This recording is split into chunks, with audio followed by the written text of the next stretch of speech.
Hello guys, আমি রিজু। আজ কথা বলবো, তুমি যদি চাও যে তোমার ভালোবাসার মানুষ চিরদিন শুধুমাত্র তোমাকে ভালোবাসুক, তোমাকে কোনোদিনও ইগনোর না করুক, ছেড়ে দিয়ে না যাক, তাহলে আজকে 3টে টিপস তোমার জন্য।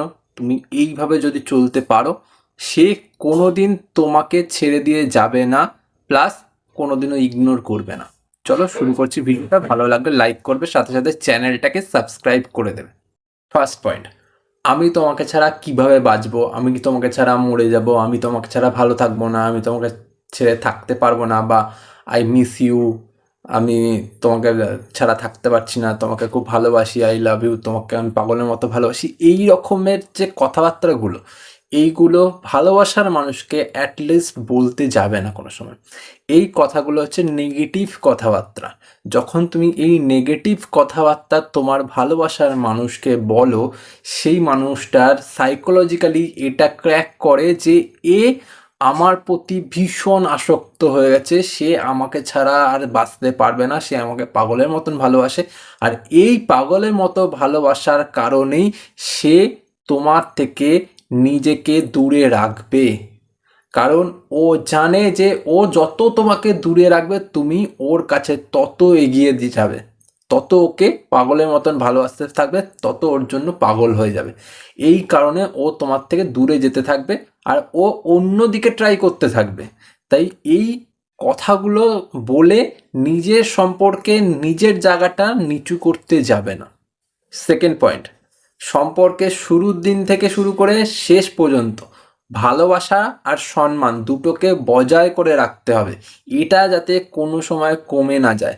অনেক সম্পর্কে আমি দেখেছি এমন যে সম্পর্কের শুরুর দিনগুলোতে ভালোবাসা অটুট থাকে, আস্তে আস্তে ভালোবাসাও কমতে থাকে, সম্মান তো আরও তলানিতে গিয়ে ঠেকতে থাকে। তাই ভালোবাসা আর সম্মান, এই দুটো জিনিস যাতে সম্পর্ক থেকে কোনো সময় কমে না যায়, এটার দেখার দায়িত্ব তোমাকে নিতে হবে। তুমি নিজে থেকে সম্পর্কে কোনো রকম খারাপ কথা বলবে না, কোনো রকম খারাপ কিছু করবে না, বা সম্পর্কে থাকা মানুষটাকে কোনো সময় ইনসাল্ট করবে না, বা কোনো সময় অপমান করবে না, যাতে সম্পর্কে ভাঙন ধরে। ঠিক আছে? সেই মানুষটা তোমার সাথে যখন রয়েছে, তাকে তুমি আলটিমেট মানুষ বলেই জ্ঞান করবে, আর সেই মানুষটাকে সেইভাবেই সেই চোখেই দেখবে।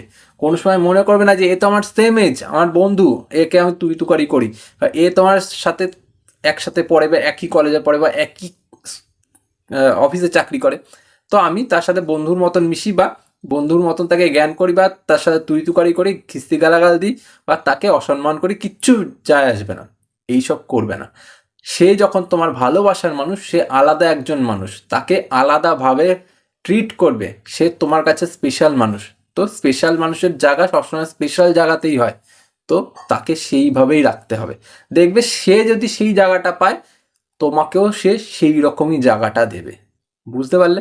থার্ড পয়েন্ট আর লাস্ট পয়েন্ট, সম্পর্কে ইন্টারেস্ট কমে যাওয়া। এই ইন্টারেস্ট কমে যাওয়ার কারণে কিন্তু সম্পর্কটা নষ্ট হয়ে যায়, আর ইন্টারেস্ট কমে গেলে কিন্তু সেই মানুষটা অন্যদিকে স্থানান্তরিত হতে থাকে। এই কারণে সম্পর্ক নষ্ট হয়। ইন্টারেস্টটা যাতে না কমে যায় সম্পর্কে, সেটার দিকে নজর রাখতে হবে। নানান রকমের কারিকুলাম করতে হবে। সম্পর্কে যদি থাকতে চাও, সম্পর্কটাকে দূর পর্যন্ত নিয়ে যেতে চাও, তাহলে কিন্তু সম্পর্কে থাকা মানুষটাকে কোনো না কোনো কাজে অল টাইম ব্যস্ত রাখতে হবে। কারণ সম্পর্ক শুধু হাই হ্যালো, কি করছো, খাইছো, ঘুমাইছো, বাবু সোনা, I love you, miss you, তোমাকে ছাড়া বাঁচবো না, এই কথাগুলোতে কিন্তু সম্পর্ক দাঁড়িয়ে থাকে না। এই সম্পর্কগুলো কিন্তু নষ্ট হয়ে যায় যখন এই সম্পর্কগুলোতে এরকম কথা আসতেই থাকে। কারণ একটা সময় পর সেই মানুষটার মনে হতে থাকে যে দূর, একই রকম সম্পর্ক হয়ে যাচ্ছে, বোরিং হয়ে যাচ্ছে, সম্পর্কটাতে আর কিছু নেই, সম্পর্কটাতে আর সেই রকম ভালোবাসা বা সেই রকম চার্মিংনেস নেই। তো সেই জন্য সম্পর্কতে প্রতিনিয়ত কিছু না কিছু কারিকুলাম করতে হবে। হয় ঘুরতে যাচ্ছ, না এমন একটা জায়গায় দেখা করছো যেখানে কিন্তু স্পেশাল কাজকর্ম করছো, বা এমনভাবে তোমরা নিজেদের সম্পর্কটাকে টেনে নিয়ে যাচ্ছে যে সম্পর্কে থাকা মানুষটা তোমার সাথে থেকে হ্যাপি মনে করছে, বা সম্পর্কতে ব্যস্ত থাকছে। যেমন আমাদের সম্পর্কটা এমন যে আমরা দুজনেই ইউটিউব চ্যানেল চালাই, আর দুজনে যেহেতু ইউটিউব চ্যানেল চালাই, আমাদের প্রত্যেক দিনের একটা কাজ থাকে। তাই এই সম্পর্কটাতে কিন্তু ওই রকম বাবুসোনার টাইম নেই যে আমরা সারাক্ষণ বাবুসোনা করে চলছি। সম্পর্কটাতে আমরা ব্যস্ত রয়েছি, ঠিক তেমনই তোমাদেরকেও ব্যস্ত রাখতে হবে। নিজের সম্পর্কটাতে তোমরা যদি ব্যস্ত থাকো, কোনো একটা কাজ করো, দেখবে সম্পর্কটা খুব ভালো টিকবে। কারণ সম্পর্কতে একটা কথা হচ্ছে, সম্পর্কতে রোজ নতুন নতুন বিষয়ে আলোচনা হচ্ছে। যখন নতুন বিষয়ে আলোচনা হবে তখন ইন্টারেস্ট আপনি আপ বেড়ে যাবে। এবার শুধুমাত্র যে আবার নতুন নতুন বিষয়ে আলোচনাই করে যাচ্ছ, কাজের কথাই বলছো, না তা না, তার সাথে ভালোবাসা, তোমার বন্ধুত্বপূর্ণ আলোচনা সেগুলো হবে। আবার নিজের হৃদয় দিয়ে তাকে টানবে, সে কাছেও আসবে, তাহলেই সম্পর্কটা দেখবে একটা জায়গা পাবে। নাহলে কি হবে বলো তো, সম্পর্কটা দিনের পর দিন ওরকম একঘেয়েমি হয়ে যাবে, একটা সময় পর সে ছেড়ে দিয়ে চলে যাবে বোকার মতো। তো এটাই হবে। এই জন্য সম্পর্ককে এইভাবে চলাও, দেখবে সম্পর্ক খুব ভালো চলবে। একটা সময় পর বিয়ে হবে, সম্পর্ক থেকে তোমাদের আরও দূর এগাবে ব্যাপারটা, তো সেটা আরও ভালো হবে। আর যদি সম্পর্ক মাঝখান থেকে ভেঙে যায়, তুমিও কষ্ট পাবে, সেও কষ্ট পাবে, আর তোমাদের সাথে জড়িত থাকা মানুষগুলোও কষ্ট পাবে, তাই না?